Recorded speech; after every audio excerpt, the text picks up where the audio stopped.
Et bienvenue à Québec. Mon nom c'est Tony et c'est moi votre guide aujourd'hui. Le monument de Samuel de Champlain dans le Vieux-Québec a été inauguré le 21 septembre 1898. L'artiste français Paul Chevret est celui qui a conçu la statue de Samuel de Champlain. Il est aussi un survivant du Titanic. Il a quitté le Titanic à bord du canot de sauvetage numéro 7, le premier canot de sauvetage qui a quitté le Titanic. Champlain fait 16 mètres de haut. La statue, elle, 4,25 mètres. Regardez le visage de Champlain. Ce n'est pas son vrai visage. Il n'existe aucun portrait authentique de Samuel de Champlain. Ce visage appartenait à Michel Perticelli d'Émery. C'était un contrôleur des finances français. Il était corrompu et il a fait de la prison.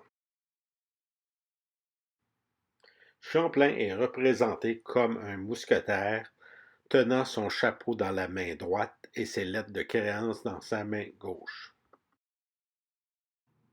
En dessous de la statue de Champlain, nous retrouvons les premières armoiries de la province de Québec qui ont été accordées par la reine Victoria en 1868. À l'avant du monument, nous retrouvons un haut-relief avec 3 figures allégoriques. La dame qui porte une couronne qui ressemble à un château symbolise la ville fortifiée de Québec. Le petit angelot assis sur la proue d'un navire symbolise le génie de la navigation car Champlain était un grand navigateur. L'ange aux ailes déployées, que l'on nomme une renommée, souffle dans sa trompette pour la gloire de Champlain. De chaque côté du monument, on retrouve une courte biographie de Samuel de Champlain dans les 2 langues officielles du Canada.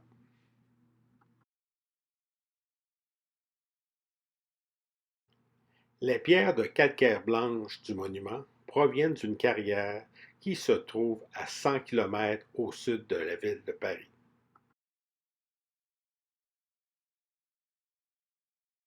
L'emmarchement est fait de granit rose corail qui nous vient des Vosges, à 40 km à l'ouest de la ville de Strasbourg.